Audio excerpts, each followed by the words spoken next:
এর জন্য ছোট শিরিক, লোক দেখানো আমল, এটা হলো ছোট শিরিক। আর আল্লাহ তাআলার শরীক সাব্যস্ত করা, সমকক্ষ সাব্যস্ত করা, এটা হলো বড় শিরিক। ছোট শিরিক, বড় শিরিক, সব ধরনের শিরিক এগুলো হলো জুলুম, বড় গুনাহ, কবিরা গুনাহ। এইগুলো থেকে বেঁচে থাকতে হবে। এই সামনে আগামী মঙ্গলবার দিবাগত রাত শবে বরাত, একটি ফজিলতের রাত, বরকতের রাত, সম্মানিত রাত আসতেছে আমাদের সামনে। আল্লাহ রাব্বুল আলামিন কিছু মানুষের উপর, কিছু মানুষকে যেরকম সম্মানিত করেছেন, কিছু নবীর উপর, কিছু নবীকে বেশি সম্মানিত করেছেন, এরকম ভাবে কিছু দিনকে কিছু দিনের উপর সম্মানিত করেছেন, এরকম ভাবে কিছু রাতকে কিছু রাতের উপর সম্মানিত করেছেন। সবচেয়ে মর্যাদাপূর্ণ রাত লাইলাতুল কদর। অনুরূপ ভাবে একটা মর্যাদাপূর্ণ রাত সমূহের মধ্যে একটা মর্যাদাপূর্ণ রাত হলো শবে বরাতের রাত। এই শবে বরাতের রাতের ব্যাপারে হাদিসের মধ্যে এসেছে, আল্লাহর রাসূল সাল্লাল্লাহু আলাইহি ওয়াসাল্লাম বলেছেন, ইয়াত্তালিউল্লাহু আযজা ওয়া জাল ইলা খালকিহি ফি লাইলাতিন মিন নিসফি শাবান। এই শাবানের 14 তারিখ দিবাগত রাত, অর্থাৎ 15তম রাত, যেটাকে আমরা বলি শবে বরাত। আরবিতে বলা হয় লাইলাতুন নিসফ, লাইলাতুন মিন নিসফি শাবান, আরবিতে বলা হয়, প্রচলিতভাবে এটাকে বলা হয় শবে বরাত।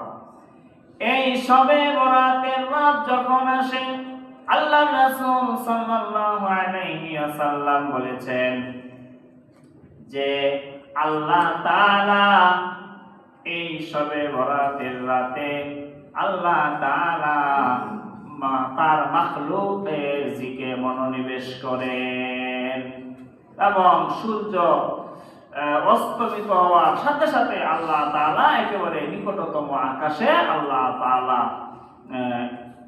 এসে তার বান্দাদের দিকে মনোযোগী হন। ফায়াগফিরু লিজামিই খালকিহি, আল্লাহ রাব্বুল আলামিন এই শবে বরাতের রাতে যারা ইবাদত করে, বন্দেগী করে আল্লাহ তাআলার কাছে, আল্লাহ তাআলাকে ডাকে। আল্লাহ রাসূল সাল্লাল্লাহু আলাইহি ওয়াসাল্লাম বলেন, শবে বরাতের এই রাতে আল্লাহ রাব্বুল আলামিন সকল মানুষকে মাফ করে দেন, তবে দুই শ্রেণীর মানুষ আছে যাদেরকে শবে বরাতের রাতে আল্লাহ তাআলা মাফ করেন না। এক শ্রেণীর মানুষ হলো মুশরিক, আরেক শ্রেণীর মানুষ হলো মুশাহিদ।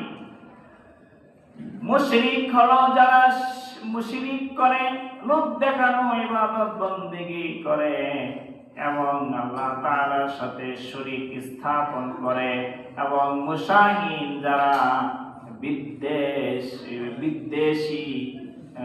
বিদ্বেষ পোষণকারী, তাদেরকে আল্লাহ রাব্বুল আলামিন মাফ করেন না।